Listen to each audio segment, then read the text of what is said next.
What's up, y'all? I'm Emily. Nice to see y'all. I'm from Mailchimp / Intuit, which is a recent thing if you didn't hear about that. Today we're going to talk about stop making data scientists do systems. We got to stop it. I do want to shout out a couple talks that have happened today that are great companions to this talk, particularly Heather from T-Mobile, Sarabi from Adobe, and Yan from DoorDash, who just spoke. They all kind of touch on different aspects of this that I'm going to glaze over. So together, these all kind of make a great ecosystem to talk about all this stuff.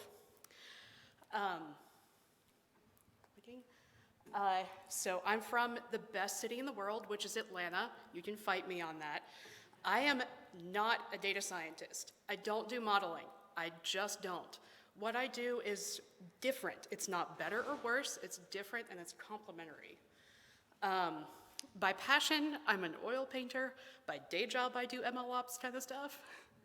And probably my proudest open source contribution is to FizzBuzz Enterprise Edition, which is the most important open source project besides the Linux kernel. So definitely check that out. Here's your painting lesson for today. This is a picture of two of my biggest brushes and one of my smallest. When you're painting, you want to use the biggest practical sized brush that you can in any given context. And the reason for this is that it keeps you focused on the entire canvas rather than getting stuck like over in a corner in the details. So much like in painting, today I'm going to be talking about data scientists and organizational stuff, and I'm going to paint with a really big brush that's going to make a lot of assumptions and miss a lot of nuance. And I'm doing that to paint a picture. And the last kind of context I want to lay out is that I've spent my entire tech career adjacent to data scientists, and I really, really like them. Data scientists are smart people with really hard jobs, and I'm going to rag on them a little bit today. So just want y'all to know that, as I rag on data scientists, I really like them, and I wouldn't have spent my career doing this if I didn't. Our goal today is to help data scientists produce higher quality work faster. We're going to do that through providing better tools for velocity and by better incentives for quality. So velocity comes from good tools, quality comes from good incentives. We'll come back around to that. I want to do a little UX study of data scientists. Who are these strange critters? And you can't ask the organization to answer that question for you because organizations have no idea what data scientists are. If you want to see how your organization really categorizes data scientists, you can look at the hierarchy of your email aliases for different groups. So maybe your data scientists are engineers because they need version control access. Maybe they're product people because they go to those meetings. My favorite, maybe they're ops because clearly they write code, but it's not the product. Therefore, the only people who write code that aren't the product are ops. That's not the case anymore at Mailchimp, but it was for a while. To really dig into this persona, again, painting with a broad brush, there's lots of exceptions to everything I'm about to say. A typical data scientist is going to be extremely well educated, typically coming in with a master's or a PhD, maybe in machine learning, maybe in pure science or applied science. They've got past experience as a researcher or a statistician or possibly as a data scientist. And their typical tech stack is these Python, the Python machine learning libraries, notebooks, lots of SQL, can't get away from SQL. Their key business skill is they can sit in all these product meetings and listen to all these product ideas and distill that into a mathematical model. And again, with the hyper-educated stuff, they can explain all these statistical paradigms around neural nets and all this stuff, and they love putting equations on their slides. So if you're a data scientist and you're feeling uncomfortable, I just wanted to, give you a warm welcome here. On the flip side, most data scientists have never been on call for production systems. They've not necessarily had to write production-worthy code in the first place. There was a great talk earlier today that touched on this kind of transition from academia into production land. That's a rough transition. And in general, their bias is towards, that new paper that just dropped on Archive that hit Hacker News yesterday. Like, they love that stuff. The new, the flashy, the shiny. And what's missing in here is all of that really, really important software engineering stuff. Testing, cloud stuff, monitoring. Many of them have not read the book Clean Code, which is an excellent book. All that kind of CI/CD build stuff, all of that's kind of missing in this UX profile. And that's a problem because data science is extremely systems intensive. I'm defining systems here extremely broadly as just how your code gets run and where.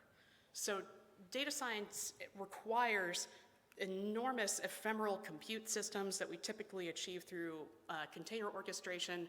And all of what I just said is a whole bunch of systems jargon that your typical data scientist may not be familiar with right off the bat. Systems problems include, problems of scalability. This is your Kubernetes stuff. Hardware. You gotta wrangle those GPUs and your TPUs, and they're expensive, and they're hard to interact with. Environments.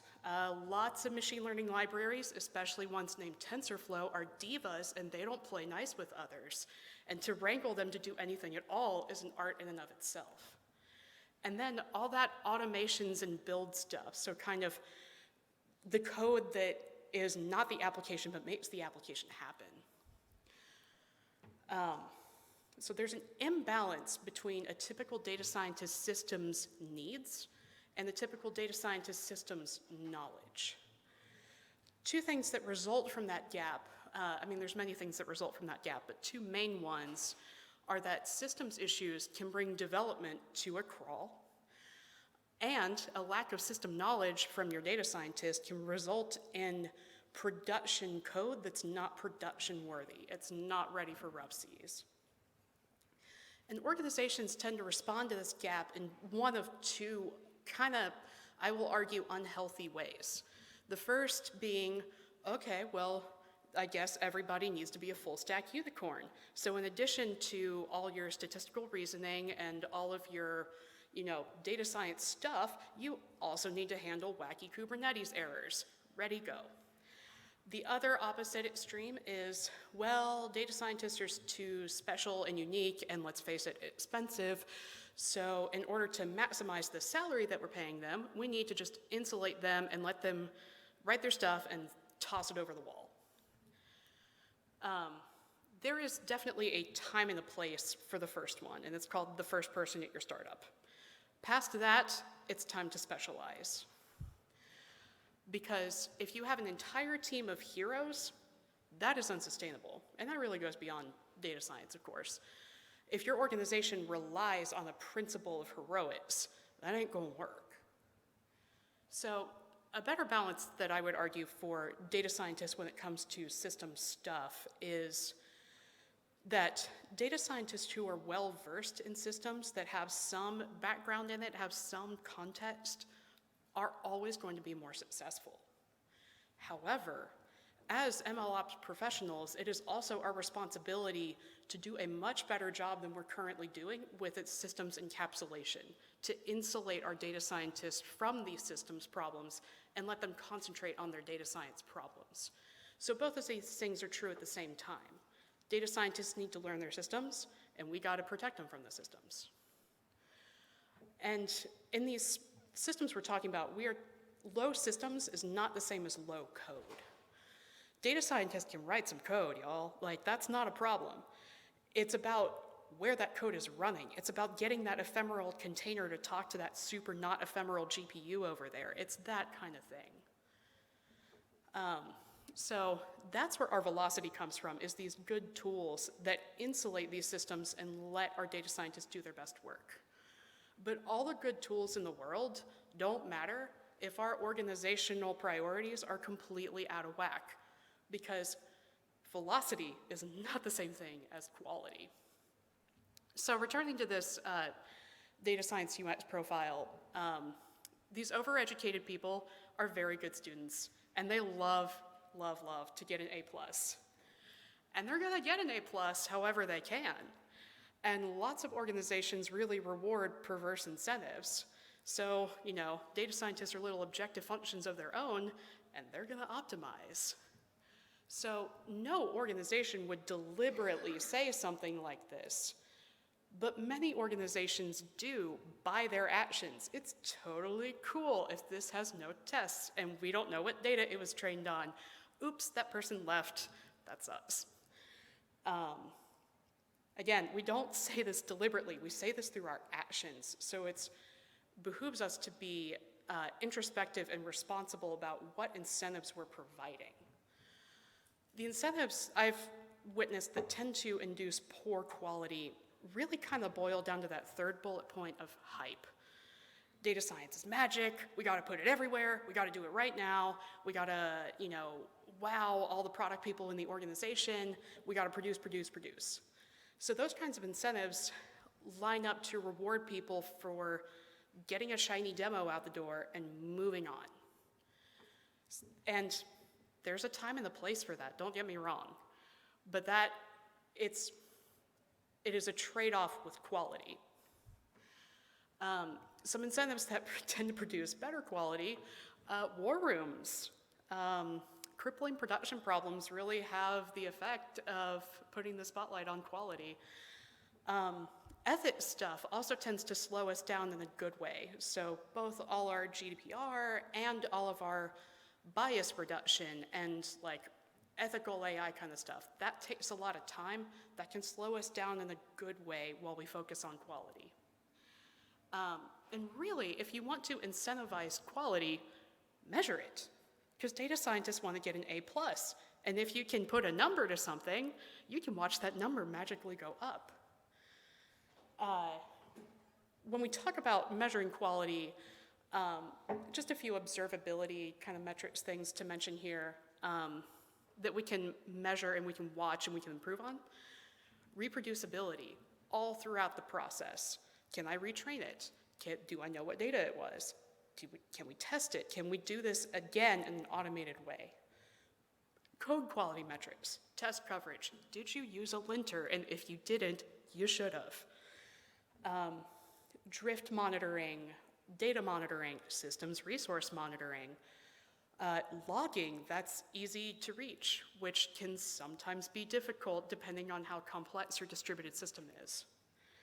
And really what we're talking about here is the practice of MLOps, which is bringing the principles of DevOps into the realm of data science. So here we've got a couple canonical DevOps principles to consider. My favorite one being this top one, cattle, not pets. When this principle was kind of first in the air, this was talking about server configuration, kind of for email servers or something. So you could have, a special server that's got a special name and you care for it in a special way and you update it in a special way. And when it dies, it's a big problem because that was our special pet and we're very attached to our special pet.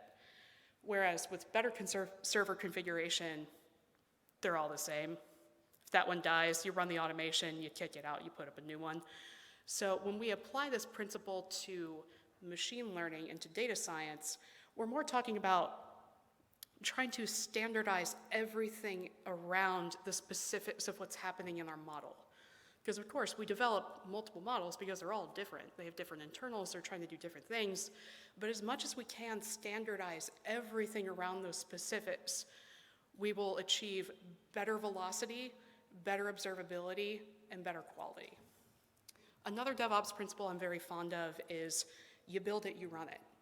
This doesn't work for every organization. I was just talking to somebody who's got a kind of an embedded case where running your machine learning in an embedded environment is a really specialized thing. But in general, when you have to run the thing that you build, you're incentivized to build it better. You're incentivized to instrument it well, to be able to observe it. One click or one push automated builds. Hopefully you've got some good GitOps practices happening. And really just observation, observation, observation. Down there at the bottom, if y'all haven't been reading Chip Hu Yen, who's done a really great writing on all this MLOps stuff, you really should. So that's pretty much what I got. In summary, data science is very systems intensive. Data scientists have very little systems experience. In order to address that, data scientists should learn their systems, and MLOps professionals need to build tools and ecosystems for data scientists where they are insulated from those systems and don't have to deal with them.